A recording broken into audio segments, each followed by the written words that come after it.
Over under on distribution year of AGI. Oh, wow. 2030. I've been pretty consistent about that. I feel like it would be best to build a tool first, an incredibly intelligent and useful and precise tool, and then cross the next sort of Rubicon. That's already profound enough. Of course, the tool could start becoming more and more autonomous and agent-like that we're all seeing. We're in the midst of the agent era now. But then there's a further step of, does it have agency? Is it conscious? These sorts of questions, which are also going to be questions we're going to need to address. Guys, that's Demis Hassabis, the founder of DeepMind, giving us an actual year for AGI. Not someday, not decades out, 2030. And in the same breath, he's telling us nobody's even settled whether the thing will have agency, whether it'll be conscious. Listen to the full conversation.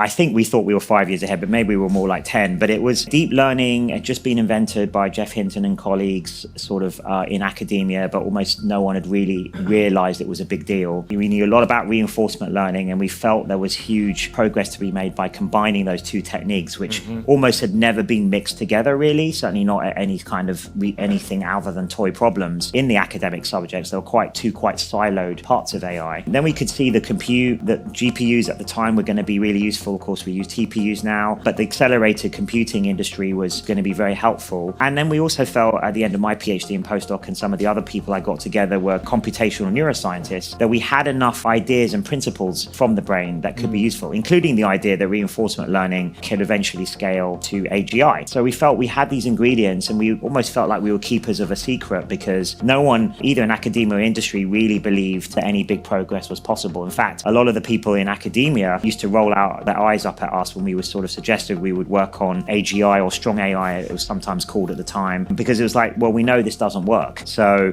everyone tried it in the 90s. I did my postdoc at MIT, which was the sort of center point for expert systems and first order logic language systems. I mean, it seems amazing to think that now, but I was already feeling that that was archaic then. That's still how it was done, both in Cambridge in the UK and also in MIT, these big centers of traditional AI. But actually that convinced me even more that we were onto something, because at least if we were going to fail, we would fail in a different way than people had failed to get to AGI in the 90s. So that felt like it was worth doing no matter what, even if obviously it was research, we didn't know for sure it would be successful, but at least we would fail in an original way if it didn't work. Was there any common sticking point in that early belief? Was there something that you had to prove either to yourself or to your early followers to get them on board? Put it this way, I would have spent my life on AI no matter what had happened. So as it's turned out, it's sort of gone on the absolutely amazing side of the optimistic side of what we thought. Still actually within what we were predicting in 2010. We thought it would be a 20-year mission, and I think we're basically exactly on track as a field for that. So think about that timeline for a second. 2010, a small team in London says AGI in 20 years, and everybody in academia is rolling their eyes at them. Now it's 2026, and the guy telling you this isn't backing off the timeline. He's telling you they're basically on schedule. That's not a hype man talking. That's the founder of the lab calmly saying the thing people laughed at is actually happening on time. Now listen to this.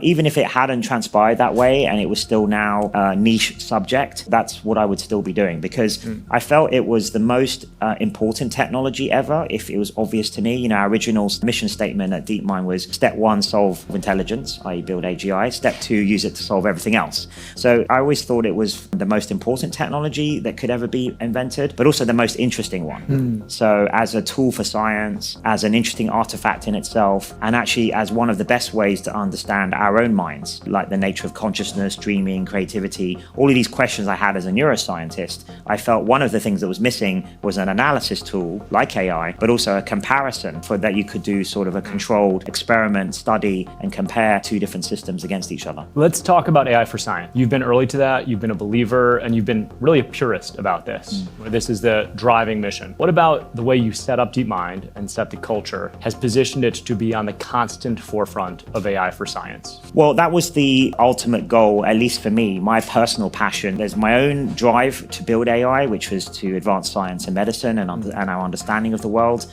It's my expression of that mission was to sort of do it in a meta way, right? Build the ultimate tool and then come back when that was ready and use it to make breakthroughs in science. Things like AlphaFold that we've done, and I think many more things. So we've always had that at the heart of what we've been trying to do at DeepMind. So actually we've had an AI for science division led by Pushmeet Coley, that has existed for nearly a decade now. Actually, pretty much the day after we got back from Seoul and the AlphaGo match, which is sort of 10 years to the month, is when we formally started the AI for Science efforts. Because I was waiting for the algorithms to be powerful enough and the ideas to be general enough. And for me, cracking Go was that point, that time, that we thought, okay, now we're ready to really apply these ideas to important real-world problems, starting with these big scientific challenges. So we've always had that in mind as the most beneficial use of AI. Like, what could be better than using it to cure diseases and give us healthier lifespans and to help with medicine, followed obviously by other really important areas like material science and the environment and energy and these kinds of topics, which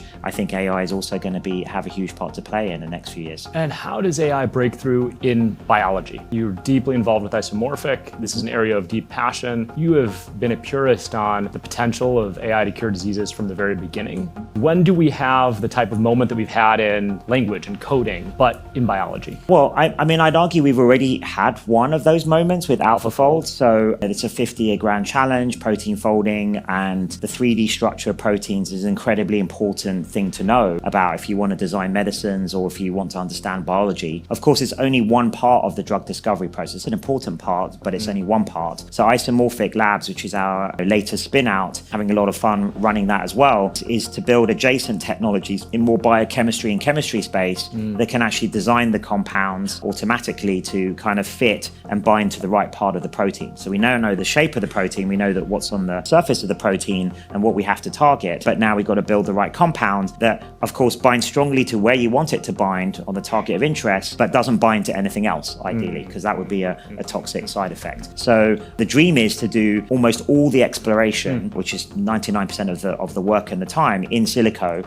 and then save the wet lab step just for the validation step. I think if we can do that, and I think we can get there in the next few years, I think we could reduce drug discovery times instead of down for taking like an average of 10 years down to months, maybe even weeks, perhaps even days one day. I think then all disease could be in reach, and I think things like personalized medicine will become possible, like personalized variations off of base medicines. So I think the whole medical area, drug discovery area is going to be revolutionized in the next few years. You talked a lot about AI for science. Do you think that at some point AI will create new sciences, industrial revolution and thermodynamics? Will there be something new taught fundamentally in our education system? And if so, what would it be like? Well, I think there's several things along those lines that I think is going to happen. So first of all, the understanding and the analysis of AI systems themselves, I think, is going to become a whole science, a kind of engineering science. These incredibly interesting artifacts that we are building, and they're incredibly complex as well. Eventually, they'll be as complex as the human mind and the brain. And so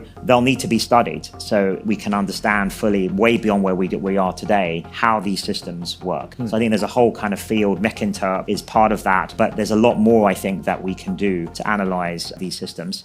Solve intelligence, then use it to solve everything else. Say that out loud and really sit with it. That's not a company mission statement. That's a plan to build something powerful enough to rewrite every other system on the planet. And he's saying this in a totally calm, matter-of-fact tone, like he's describing a business plan and not the most consequential technology humans have ever attempted. Now listen.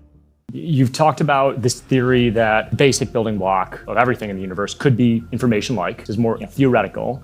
How do you think about that, and what does that mean for a traditional classical Turing computer? Well, look, I think you can, of course, all the famous, equals mc squared and all the stuff Einstein did, and energy and matter are kind of equivalent. But I actually think information has a kind of equivalency in the same way. So you can think of the organization of matter and structure, and especially things like biology that are resisting entropy, as basically information processing systems at their heart. So I think one can convert all of those three kind of quantities into each other, but I have this feeling information is most fundamental. So it's a little bit the opposite way around to the classic physicists thought in the 1920s and things, where sort of energy and matter are primary. I actually think it's a better way to understand the world, the universe, is to think about it as information first. And if that's true, and I think there's quite a lot of evidence for that, then of course AI is even more sort of profound in a sense than we think. And it's already actually pretty profound because it's also about organizing information and understanding information and constructing informational objects. So AI, in my opinion, is all about information processing. So I think there's something sort of very deeply connected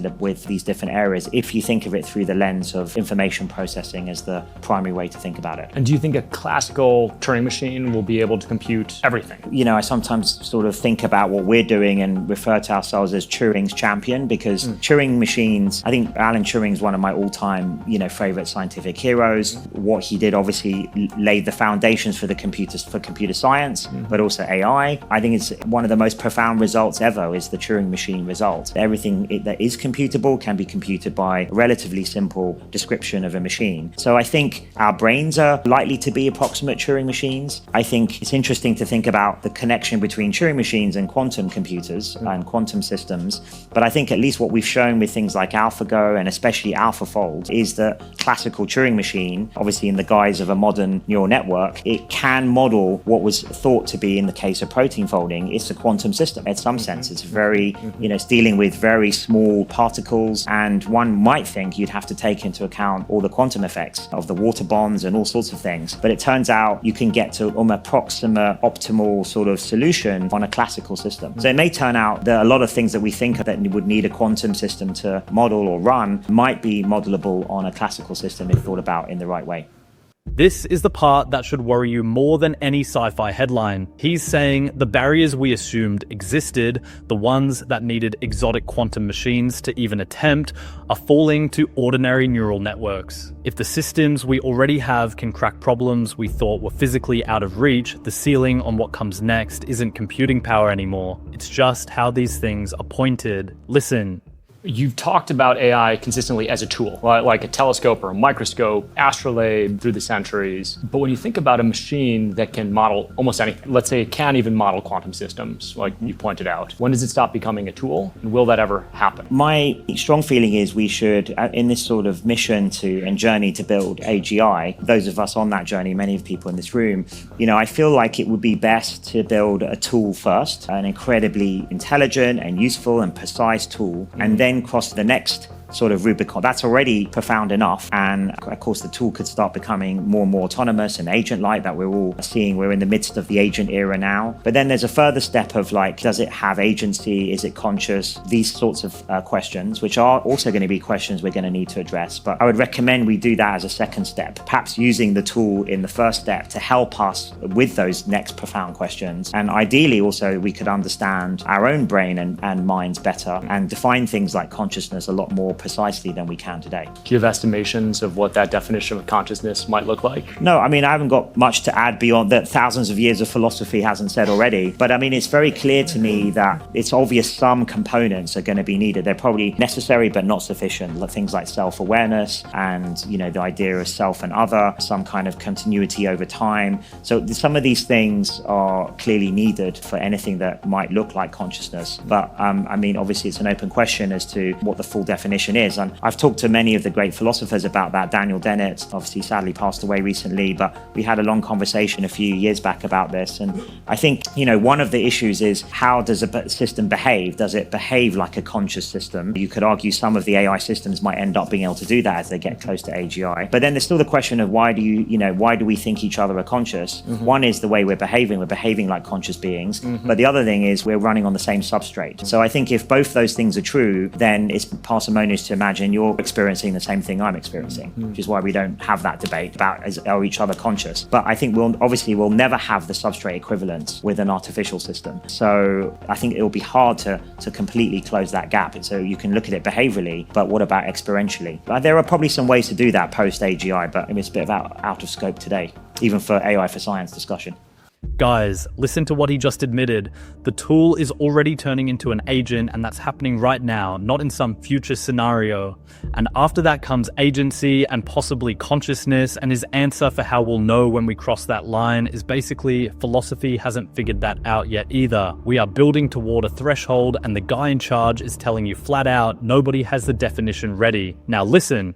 You've mentioned Kant and Spinoza as two of your favorite philosophers. Yeah. Kant is this deontological, highly duty-driven philosopher. Spinoza almost has this deterministic view of the universe. How do you kind of connect those two beliefs? And where is your thinking of how the world works? Well, the reason I like those two, they stuck out for me, is that I think Kant, when I was doing my PhD in neuroscience, his sort of statements about the mind creates reality, right? I think that's basically true. And so another reason to study the mind, right, and how the brain works. And I'm interested ultimately in the nature of reality. So we have to understand how the mind is interpreting that. And so I think that's for me what I took from Kant. And then Spinoza, it's more about the, you could almost call spiritual dimension of like, well, if you're trying to understand the universe using science, in my case, as the tool, you're sort of understanding some deep mystery about how the universe works in a really kind of deep way. And that's what I feel we're doing and I'm doing when, you know, I do my science and we work on AI and we're building these tools, is